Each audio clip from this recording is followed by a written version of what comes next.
یوه ورځ دوه پوډریان د څکلو نه بعد په لاره ډېر ګډوډ روان وو. یو کټاټه او بل ټیپر سری دواړه په نشه کې روان وو چې مخې له وله یو جومات ورغی. نو ټیپر سری کټاټه ته په نشه کې وایي هلکه کټاټه ډېر زیاته ګرمي ده او دا جومات د وختي نه په لمر ولاړ دی، راځه چې دواړه وردیکه کړو او سوریکی کړو. نو کټاټه او ټیپر سري دواړو په مشوره باندې بوټان وویستل او د جومات دیوال ته یې لاس واچول او په زور سر شو.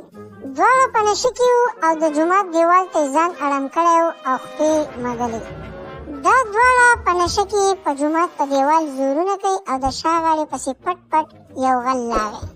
دا غل په خاموشۍ دې بوټانو ته کېناست، بوټان یې په بډه کړو او واپس یې د پشنګي په شان ورمنډه کړه. په دې زورونو کې مازیګر شو او نور هم تیر شوی و، نو په جومات باندې سوری شوی و. نو په دې کې کټاټه وي چې ټیپر سریا بس دومره پوره دی، جومات په سوري کو. په دې کې کټاټه شاته وکتل نو پیزار نه و. نو کټاټه اخوا دېخوا په کتو شو چې پیزار څه شو. نو ټیپر سري ورته په نشه کې وویل کټاټه راته ښکاري چې جومات مو ډېر لرې راوست، ګوره شاته زمونږ هغه پیزار هم نه ښکاري.